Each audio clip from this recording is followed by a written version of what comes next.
Why, hello everybody. It's Robbie from Southern California.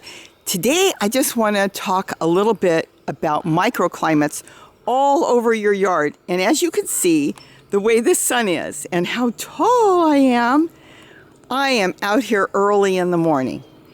It is amazing what you can grow in different areas of your yard. And it doesn't matter what size your yard is, big or small. What you need to do right now, because it's getting close for many of us to start growing, is to start analyzing what gets the most sun. Some places you think in your yard that are not getting sun can surprise you. I even was surprised this morning when I thought about it. I have another area I can grow in. Now this particular area, let me step back, is where the truck bed is. And if you've watched my videos, you know all about the truck bed. This gets a lot of sun, and that wall gets a lot of sun, and without getting my camera into the sun, you can see the sun is coming past those big pine trees, and see up there? It's going to come past the pine trees, and then I'm going to have sun in this area all day, all through spring and all through summer. So this is very sunny. Then there's other areas, like of course, under trees, that are going to get very little sun. And you can still grow things like lettuce and different types of vegetables in somewhat shade.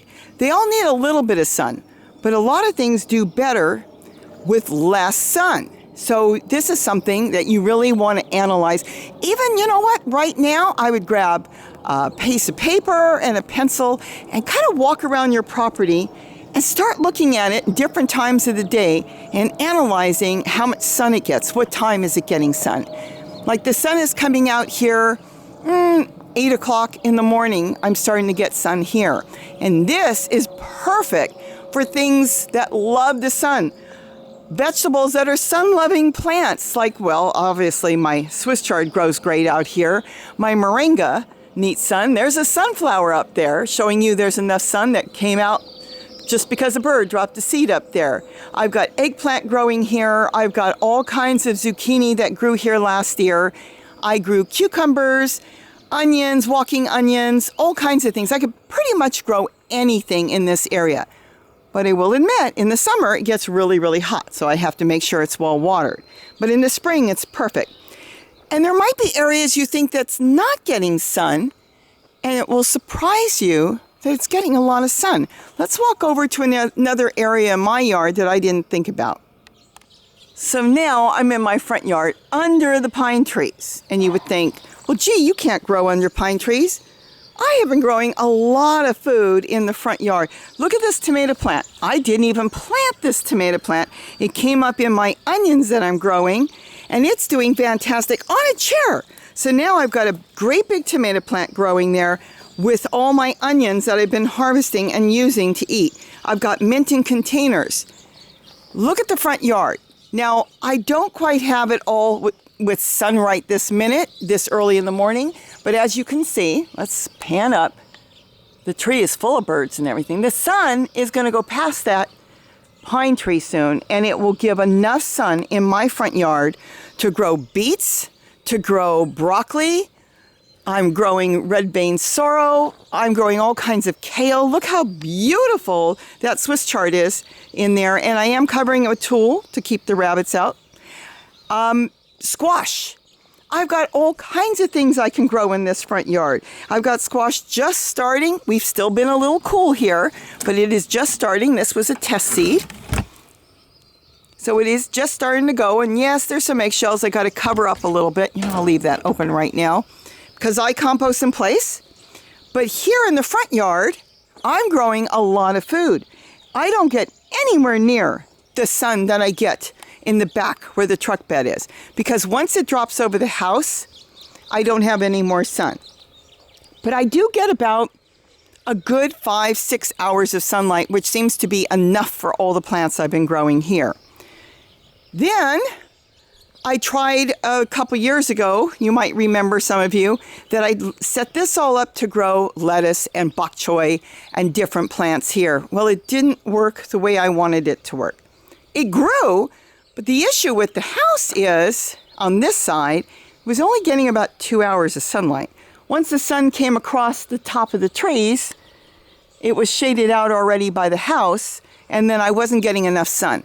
So yes, I did grow lettuce, and yes, I did grow bok choy, and I grew a lot of lettuce seed, but it didn't do what I really wanted it to do, so I moved it. But if you didn't have a choice, it still could be done. It was getting enough reflection, actually, off the wall.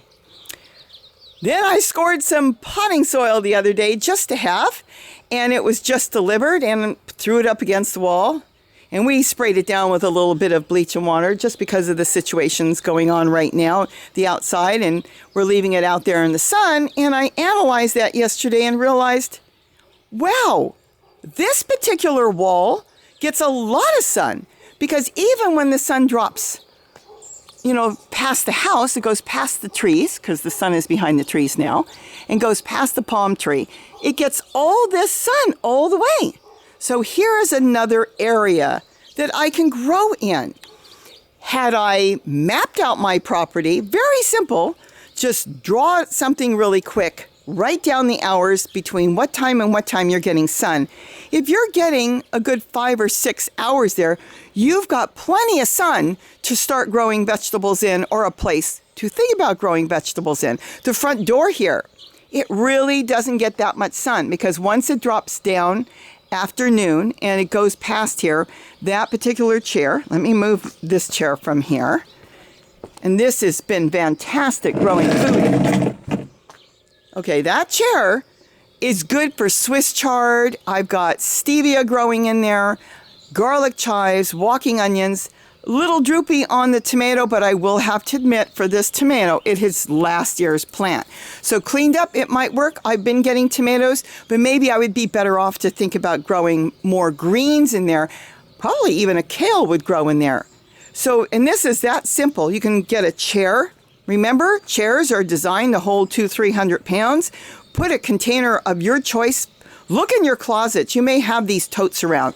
Totes are the greatest thing to grow, and it's my favorite. Even though I've got land to grow in the ground, I can lift that up and get rabbits and critters away from that. I haven't even had any mice or rats get into that at all. So a chair is great. All you have to do with a chair is position it anywhere you want. I could take that chair and I could move it and put it against the wall if I want. Once you find the place, just sit your chair in a tote, and you could put big flower pots on top of a chair. A lot of people throw chairs away, but maybe right now you can't find them. So that's what you want to analyze, is position. Here, it seems like it doesn't get a whole lot of sun, because once it drops past the house, it kind of loses the sun. But here I get at least a good 5 or 6 hours, and I have, as you can see, grew a lot of tomatoes last year. A lot of the old tomatoes did die back because we have been cold again. This morning, 42 degrees. Yesterday, 40 degrees in the morning. Still a little cold for a lot of plants, which means it dropped even colder by 5 a.m., and I don't know what it was at that time. So anyways, I've got 3 totes set up here, and I grew plenty of food here, but my peppermint is still doing fantastic, and this has to come in. Up against the wall, you think about different things growing. I grow a ton of garlic and turmeric and, of course, stevia that's already coming up in this area. And this gets very little sun. It's also, well, let me see, it gets about, I'm going to say about 4 hours of sun here, if that. But the other thing it's really good for, a shaded area, is starting your cuttings. Because when you start new plants right in the beginning, you don't want to put them out in the sun. You want to find a shaded, somewhat shaded, slightly sunny area. So your new cuttings, let's say you're taking kale, it doesn't matter, whatever cuttings you're taking of a plant, and you're going to put it in soil, you want to find an area where it's not going to get too hot, because they have to develop their very dainty new root system. And then, of course, you've all seen my garden. Let me step in here. That gets different sunlight. It doesn't have any sun yet. It's all under shade, but here I'm growing everything because once it goes past the trees, it gets plenty of sun. And don't forget about reflective light. Like I talked about, the light wall, it will reflect light onto your plants. What you need to do, especially now if you're just starting the garden and maybe you want to do container gardening, Think about moving things around. You got freedom to plant in pots and move things around.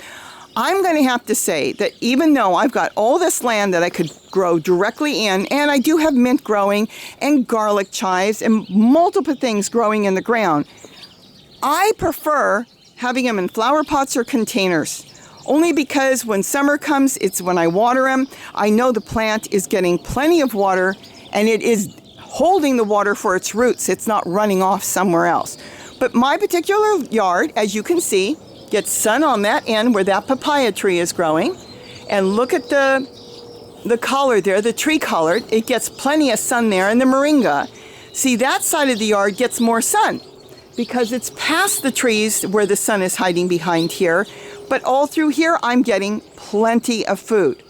On this particular wall, same thing, slightly more shaded. In another couple months it will be, but it's doing fantastic. I've got a flat leaf parsley and mushroom plants growing here, different kale. These are cuttings that have already started, and garlic chives and walking onions. And this, I started a lot of things. And this is a cutting, good place to start. And this is just plain old collard, not a tree collard. This is just plain old collard. This, and then a tomato plant came up. So there's different areas. Again, if you're going to do container gardening right now, and let me say, plants grow really fast in containers. They really, really do. You have the freedom to move it. So take a piece of paper and a pencil out there. Go out there, make a quick sketch of your yard, and go out in the morning, maybe 8 o'clock. See if there's sunlight, mark the areas around, see what happens a couple hours later, and get an idea on your yard how much sun each one gets, and that includes a window. You don't want to put plants in a window that are going to get from sun up to sun down, because you might fry them, if your window's too warm. But on the other hand, it might work, depending on what you're deciding to grow in a window or a patio or a deck. What's interesting right now is I have more plants growing on my deck starting than what was starting here in the yard. So for some reason, my deck is getting more sun. Let's go take a quick look at the deck and see what's going on there, so you can see different ideas and different places to grow food. I'm on my deck. This is some red vein sorrel that I sprinkled some seeds in. I've got walking onions in there. This is going to be planted out in the yard, but it's been perfect sitting on a chair, just growing as I'm getting ready to plant. I even save a lot of kitchen scraps and different things that I don't know where to put. Just keep it. Don't throw it away. It's important. But going back to the deck, I am growing lettuce. Look at this. We have been harvesting lettuce constantly. A lot of this was harvested last night, so a lot of it isn't there. This is oregano. But what I'm trying to say is a lot of stuff had just taken off here. Look at the tomato plant. Just took off. It's growing more on the deck in some places than in my own yard. This tomato plant is making a comeback. This is an old tomato plant. And with the temperature, and see here on my deck, I don't want to put my camera in the sunlight, but look at that. This particular area, small as it is, gets plenty of sun. I grew squash here last year, and there's the one I still haven't brought in. Doesn't matter if it's in the house. I'm going to tell you a secret. I have found that if you're not in a snowy area and you're just in a simple area that's just cold, they store better outside than they do in the house. If I brought that in the house, it could start to rot. The house is more humid. It's a different setup than nature. Out here, it can sit for months and months, which it has, and it just sits there, and I can either bust it open for the seeds, or I could take it in the house, and it is a little hard now because it's been there too long. I can bake it, split it after it's baked in the oven, take the seeds out, and it's fantastic, the meat from the zucchini. But what I'm trying to show here is this particular area gets so much sunlight that we even grew watermelon in this container right here. Watermelon. This is zucchini coming up now. So everybody's got areas around their property, I am sure, that you can grow different things. You may not be able to grow a ton if it's a teeny area or out a window or a tiny balcony, but let me tell you something. You might surprise yourself, because small totes that I love growing in are fantastic to grow in. These are totes for storing. I have never seen a tote with a number 3, and that's the only one you really have to be careful of because they can use recycled materials that you don't know where they're from, including tires and different things. But most of the totes I have ever bought have been a 2 or a 5. So, but any of them, 1, 2, 4, or 5 is perfect. And if you've got totes, I am sure they're perfectly fine to use. And at this time, I would just grow in anything. You can grow in buckets, flower pots. Hopefully I'll tear this whole thing apart and it'll look really good soon. I've been working in my garden. But just wanted to show you how great these are, how much room you've got to grow in. Look how beautiful. This is an old curly kale I was going to pull out, and it's making a big comeback. And look at all the tomato seeds that are coming up now. That just a tomato fell from the plant that was growing, and they're starting to take off. So walk around your property, analyze the best place to grow. Look, a pomegranate tree came up here. I don't want this tree. I don't know what I'm going to do with it, but there's enough sunlight to grow different things. So map your property, think about it. It will change as the season changes, and get an idea on what gets the most sunlight for certain vegetables like zucchinis, different squash, watermelon, whatever you choose to grow, and what vegetables like lettuce and some of your other things, onions, that may not need quite as much as other plants. And let me tell you something. We have grown tomatoes in 100% shade before. Came up on the side of the house. It doesn't get a bit of sunlight there, but it must have picked up enough reflective light from the wall, and it grew into a bushy tomato plant. So with that, I hope I've given you some ideas. Map your property, map your place, your house, your apartment, and get an idea, as spring is here now, weather is starting to warm in the U.S., what you can grow where, and then start thinking about what to grow. With that, have a great day, and don't forget to eat what you grow. Bye-bye, everybody. Lulu, say bye. Nah, my little old lady.